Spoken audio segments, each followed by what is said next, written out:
Okay, good morning. So welcome back to class. So we are still on the first set of the slide on logic. So let me briefly summarize what we have discussed so far. So we have defined some logical operators. So this is the not, this is the and, it looks like an A. This is the or, this is what? Very good. Okay, and we haven't seen these two yet, so we are going to talk about these two today. So this is called implied. We'll see. And this is like, yeah, we have two bi-direction implied. So we call it even only. Okay, we'll talk about these two today. So some logical operator, they are unary. So you give me a proposition, and then I can apply this operator on that proposition to get the new one. So not is like this. So you have a proposition P, and I can get not of P. So I just need one proposition, and then I can do this. So not. And some of the operators, we call it binary operator. So binary operator takes two propositions as the input, and then combine them together to give you a new one. So I have a proposition P, I have a proposition Q, so I can get P and Q, which is a new one. Okay, I can get P over Q. Okay, of course, I can get P and P, but it doesn't restrict the meaning of this one. Whenever we see this like an and, we are expecting that you have two propositions, one on the left side and one on the right side, to combine together. Okay, so that's why, because we need two of them, so we call them binary. Okay, binary means two, and then we will look at these two today. We have, okay, and then last time we have also talked about the truth table.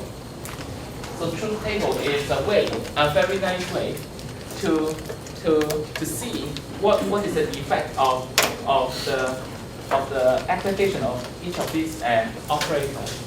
So for instance, I have P and Q here. Then by listing out all the possibility that P and Q will take, P may be true, Q may be true, Q may be true, Q may be false, and so on and so forth. There are four combinations here. Then we can write down what happens for this particular proposition. So this one is simple. This is P over Q. So in this case, this will be true, true, true, false. Is that okay? Okay, very good. Now, using the truth table, we can easily argue that.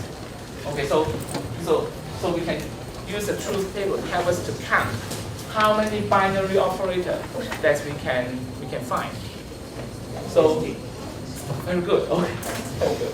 Yeah, because there are two choices here, two choices here, two choices here, two choices here. Very good. So there are going to be 16 different binary operators. And then we have seen 1, 2, 3 of them. And some of them are too trivial that we don't discuss.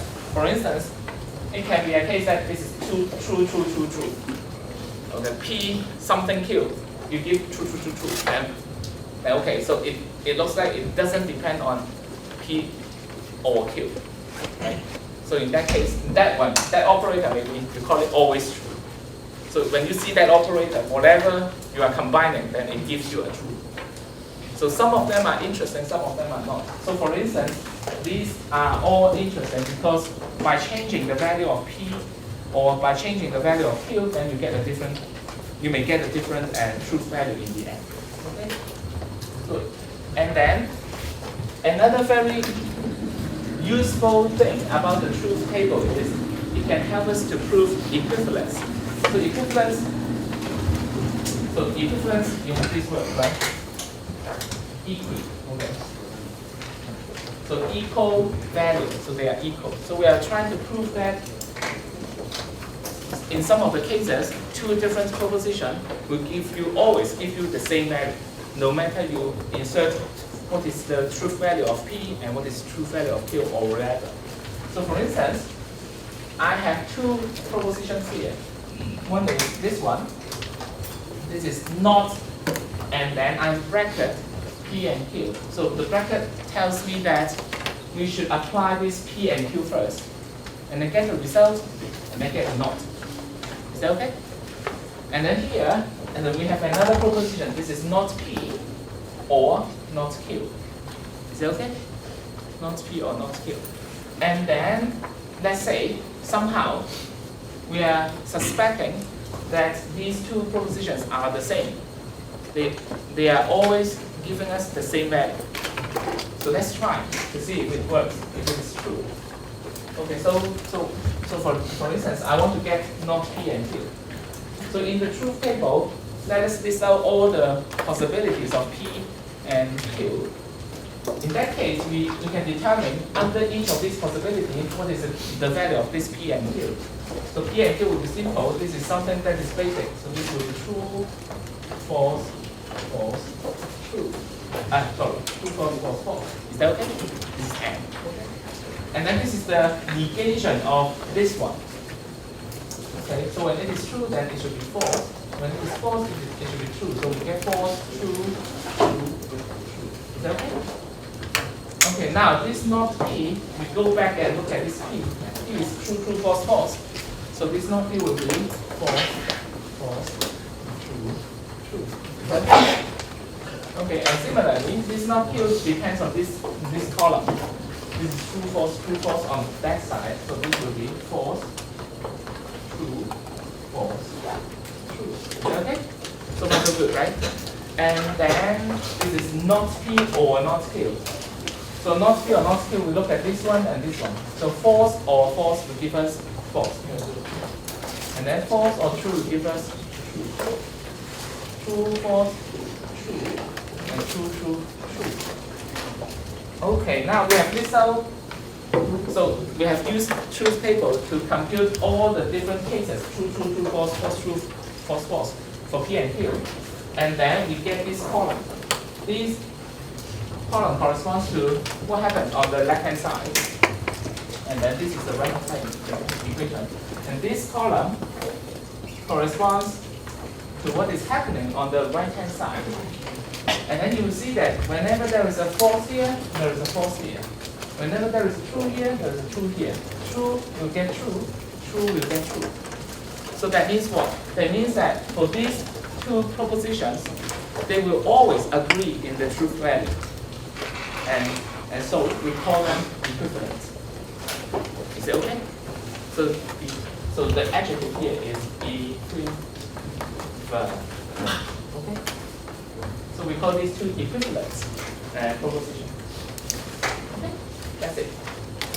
Okay, now, so this is one way that truth table can be applied to solve a problem. We are solving this problem. We don't know whether this is correct or wrong. And now, once we have used the truth table, we are certain that this one is always equal to this one. That's good. Okay, so let's try to look at this one. If and only first. Okay. If and only. So this is the definition. So we define this operator to have this effect. When P, Q, true, true, true, false, false, false, true, false, false, false, true. So what's so special about this? Yeah, what is so special?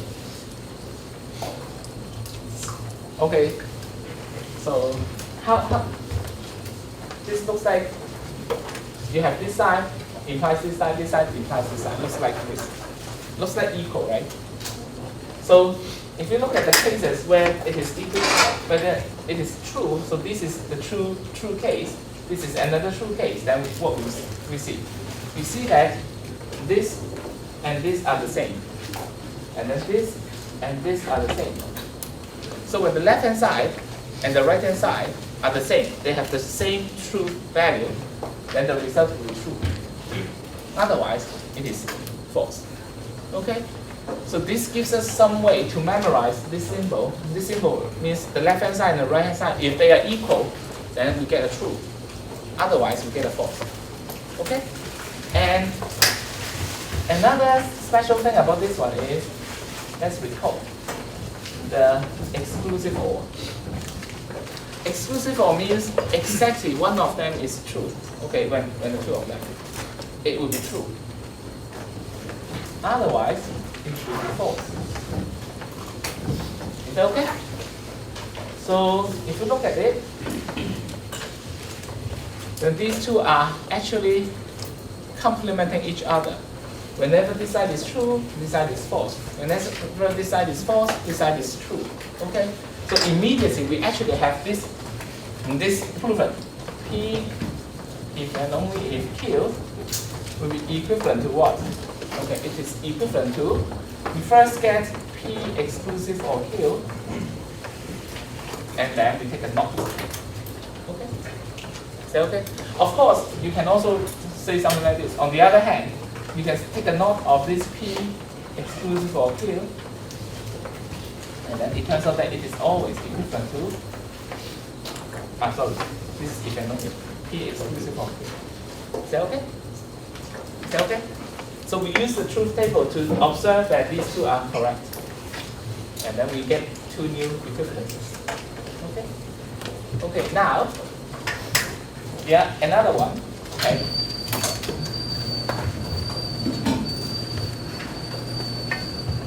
So the imply, okay. Imply. So imply is defined like this. So there's no particular reason why we give an operator a particular name, but it's just a definition, okay? So it is defined as 2, 3, 2, 4, 4, 2, 4, 4. Is that okay? So it is defined as this one is true, this one is false, this one is true, and this one is true.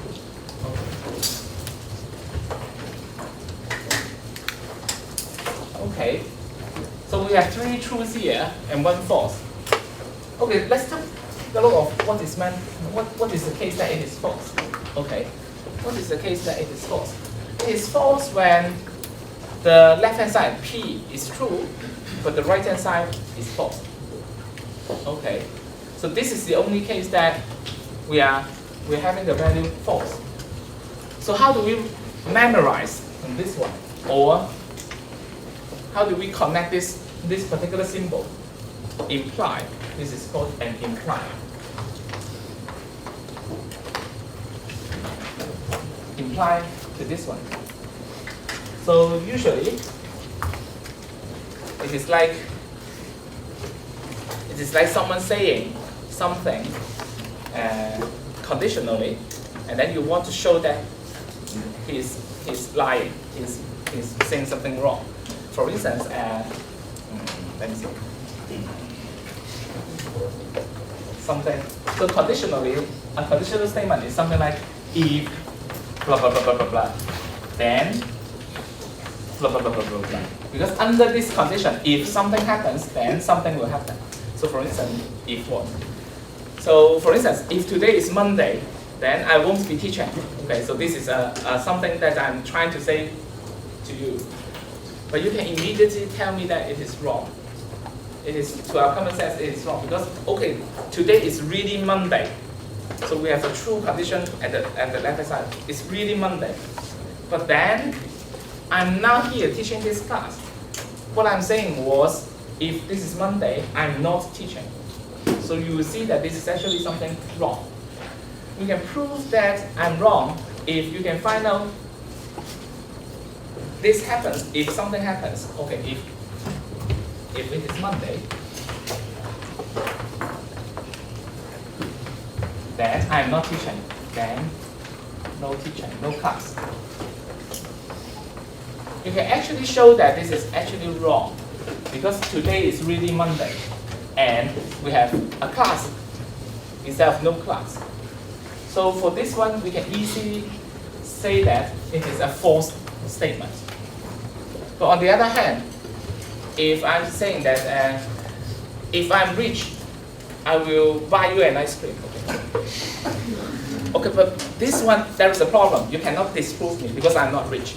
Okay, so only if I am rich and I do not buy him an ice cream, then I'm making a false claim. But on the other hand, you cannot disprove me. So if I'm rich, I will buy you an ice cream. So you cannot disprove me, so automatically, somehow, you need to believe me. You understand? So if so you need to believe me. If I really get rich, then I will buy you an ice cream. Okay, you need to believe me. So this is how this imply operator is very strange. Okay, So when the left-hand side, when this P part, so this is corresponding to if P, then Q. So we will sometimes say it as if P, then Q. So if the P part here is false, we will automatically say P implies Q is a true statement. Is that okay? So no reason, but we have to accept this. On the other hand, another case is if you know that P is already true, then the only way to make this a true statement is you need to have Q to be true. Okay? And this is something that we expect. In a lot of mathematical theorems, for instance, if some theorem is correct, then something must be correct. We usually claim this. So we really need that whenever the left-hand side turns out to be correct, then the right-hand side has to be correct. Okay? But the strange case, or the most important case, is actually these two, because we normally will expect that the P part is true. Okay, so when the P part is true, then the value will depend on the Q part. Okay. On the other hand, this is something we call it special cases or exceptional cases. So when the P part is false, then you need to automatically believe that this is true. Okay. So this is the definition of this imply. Okay. Okay. Now, this imply also we have a very useful tautology. Sorry, not tautology, equivalence. Sorry. So it turns out that if you check not P or Q, they will have the same truth statement here. Now, of course, we can write a truth table to check out this is true, false, true, true. But on the other hand, let us use another way to reason why this is equivalent to P implies Q. Okay, so I'm claiming that P implies Q will always have the same truth value as not P or Q. Okay, let's take a look. Okay, let's focus on, because the easiest way is let us focus on when will it be false on both sides. There's only one case that this is false. Okay, one case that this is false. Which case? It is when P is true, Q is false. So the only case that we get a false is true, false here. Is it okay? This is the only case that we get a false on the left-hand side. All the other cases, we will get true. Is that okay? How about this one? So on the right-hand side, how do we get a false? We notice that this is an or, right? If something or something, you want to get a false in the end. So how can that happen? False, false. We need this part to be false, and we also need this part to be false. Am I correct? So we have to have P itself to be true, to make not P false. Is that okay? And we have to make Q itself false to make this part false. Okay, so this is the only case that not P or Q is false. And this is the only case that P implies Q is false. And the cases are the same. Okay, so we will see that this logical, this proposition is equivalent to this proposition. Is that okay? This English word tautology.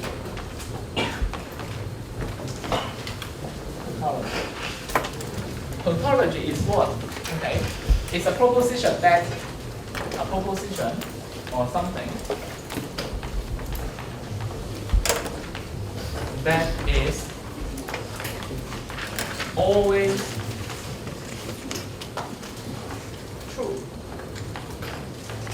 If there is a proposition is always true, we call it a tautology.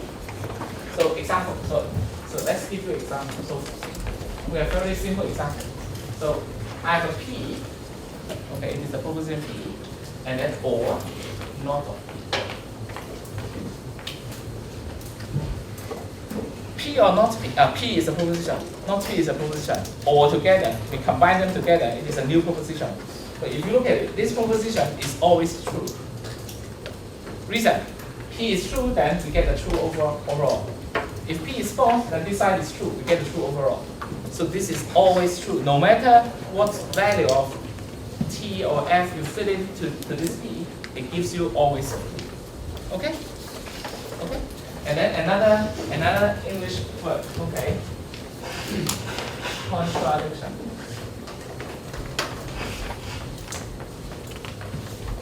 Contradiction is the opposite. It is a proposition that is always false.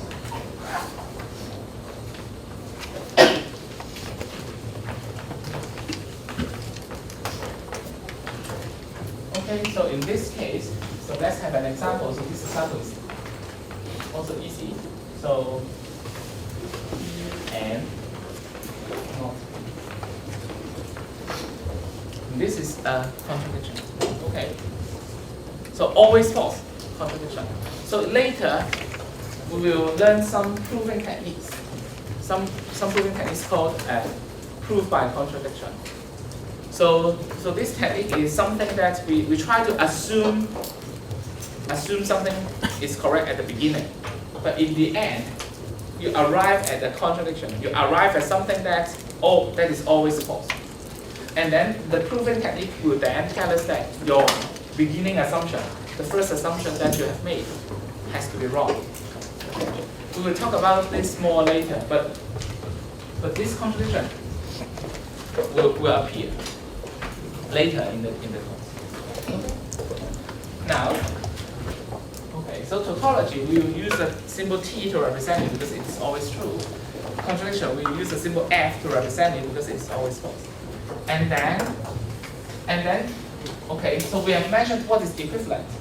So let's say we have a proposition P, and then we have a proposition K. So these are propositions.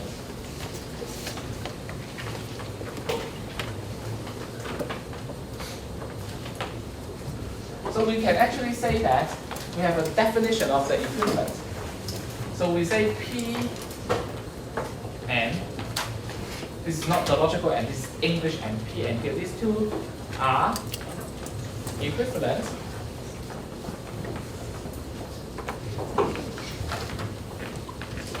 if what? If they, okay, so this is the English meaning. They agree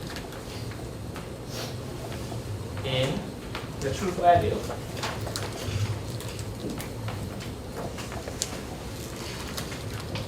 all the time, always.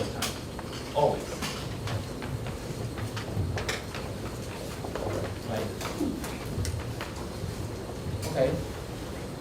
So this is the definition of equivalent.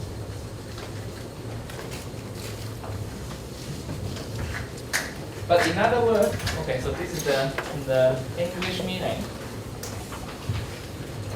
So this is actually the same as saying that P, if and only if Q, is always true, right?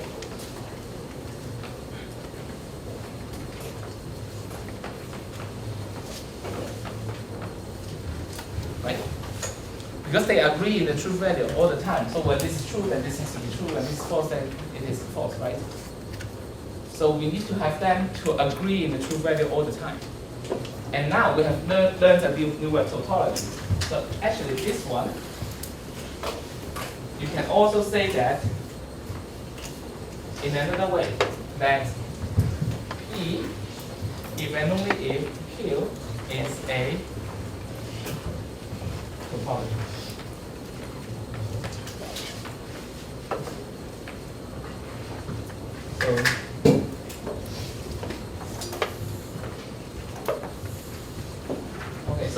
So in our textbook, we actually equivalent as, so when two propositions are equivalent, we actually define it in the textbook as P if and only if Q is a tautology.